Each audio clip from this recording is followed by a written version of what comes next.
મારે દીકરો જોવે છે. મારા છોકરાની તો તું વાત કરીશ જ નહીં. એને ભલે કાંઈ પ્રોબ્લેમ હોય કે ન હોય, મારે પ્રોબ્લેમ છે. એને ક્યાં કાંઈ ફેર પડે જ છે. ઈ તો તું જે કે ઈ કે છે, એને કાંઈ વાંધો થોડો હોય. આ લગ્નને 4 વર્ષ થયા ત્યારે હવે તું દેશો સારા સમાચાર, અને એમાંય જો છોકરી હોય ને તો અમારા નસીબ જ ફૂટી ગયા. તમારે જે કરવું હોય ને એ કરજો, પણ મારે જે કરવું હશે ને એ હું કરીશ. અને તમે શું ભાવિનના બીજા લગ્ન કરાવશો? અને મને ખબર છે અમારા લગ્નના પહેલા દિવસથી હું તમને નથી ગમતી, કેમ કે અમે લવ મેરેજ કરેલા છે.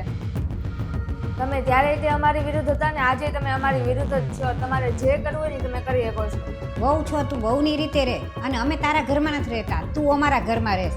વધારે મારી સામે બોલીશ ને તો કાઢી મૂકીશ બહાર, પછી ત્યાં છોકરીને પાળજો. આ હું બોલો છો જોર જોરથી? બહાર સુધી અવાજ આવે છે બેયનો. કાંઈ નહીં, અમે તો અમસ્તા ખાલી વાત કરતા હતા. અરે કાંઈ નહીં, તો મનીષા ચેકઅપ કરાવવા જતી હતી ને તો મેં એમ કીધું કે રે હમણાં ભાવિન આવશે એની યારે જજે, એકલી જામાં. તો કે ના ના, હું એકલી વહી જાઉં. તો હું ના પાડતી હતી એમ. બસ. પણ બહાર તો એવો અવાજ આવતો હતો કાંઈક તમે વાત કરતા હતા છોકરા છોકરી એવું બધું. હું વાત કરીશ તું? અમે તો એવું કાંઈ કહેતા નહોતા. છોકરો હોય કે છોકરી, અમારે ક્યાં કાંઈ ફેર પડે છે ને? આપણે તો ભણેલા ગણેલા છીએ, અમને શું વાંધો હોય?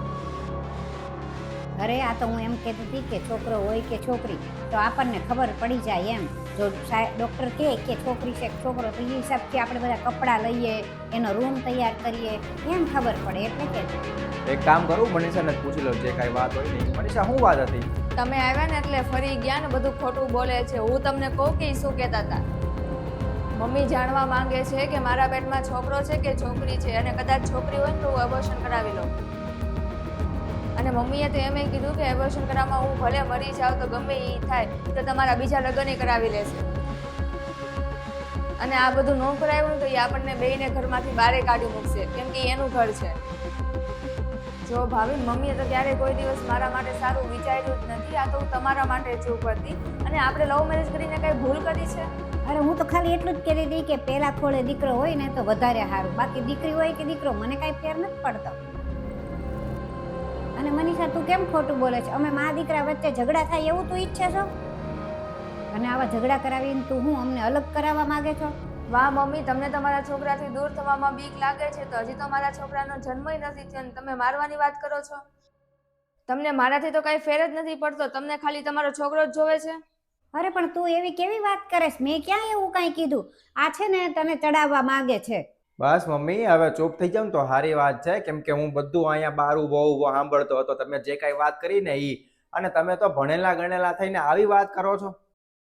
અને મેં લવ મેરેજ કર્યા છે તો એનો અર્થ એવો છે કે તમે એને સંભળાવ્યા જ કરો આખો દિવસ, અને તમે આવી રીતના એને બધું કીધા કરો. અને તમે જે કાંઈ કહો છો ને એ રોજ મને કહે જ છે કે તમે હું કહો છો એને હું સંભળાવો છો, અને કેવી રીતના તમે એને બધું વર્તન કરો છો એની સાથે. ખાલી તમે તમારી સામે અમે કોઈ દિવસ કીધું નથી, કેમ કે અમે તમારું માન સન્માન રાખીએ છીએ. આજે તો તમે હદ કરી દીધી એટલે મારે બોલવું પડ્યું કે જે છોકરાનો જન્મ જ નથી થયો એને તમે મારવાની વાત કરો છો. અને એનું તો જે થવું હોય થાય, પણ તમે મનીષા નહીં તેમ કહો છો કે તારું જે થવું હોય થાય, અને તમ તાર કદાચ તુંય નહીં રહે તો અમે બીજા લગ્ન કરાવી દેવું મારા. અને તમને એવું લાગે છે કે તમે મને એમ કહેશો કે બીજા લગ્ન કરી લે તો હું કરી લઈશ એમ. અને મમ્મી તમે ભૂલી કઈ રીતે ગયા કે તમે પણ એક સ્ત્રી છો, અને સ્ત્રી થઈને તમે છોકરાઓને મારવાની વાત કરો છો, અને તમારે પણ એક દીકરી છે, અને દીકરીના ઘરે પણ દીકરી છે, ત્યાં તો તમે કાંઈ ન કીધું. અને દીકરો હોય કે દીકરી હોય મને કોઈ ફેર જ નથી પડતો, અને હું તો એમ જ ઈચ્છું છું કે પેલો જે આવે ને એ દીકરી જ આવે. અને હવે તો તમે મને એમ કહેતા હતા ને હમણાં મનીષાને કે અહીંથી તમે તારે બહાર નીકળી જાજે અને અહીંથી ઘરની બહાર કાઢી મૂકશું, એ બધું વાત કરતા હતા ને. હવે તો હું જ કહું છું તમને સામેથી કે અમે તમને છોડીને વયા જાશું. આજ સુધી તો અમે એ રીતના અહીંયા રહ્યા કે તમારું મારી સિવાય કોઈ છે નહીં, અને હું તમારું ધ્યાન નહીં રાખું તો કોણ રાખશે? પણ તમે જ આવું બોલો છો કે ઘરની બહાર કાઢી મૂકશું, તો પછી હવે અમે જ વયા જાશું. અને મારે આ ઘરમાંથી કે કોઈ બીજી વસ્તુમાંથી કોઈ પ્રકારનો ભાગ નથી જોતો. અમે ભણેલા છીએ, અમે નોકરી કરશું અને રહી શકશું શાંતિથી. તમે રહેજો અહીંયા એકલા શાંતિથી આખા ઘરમાં.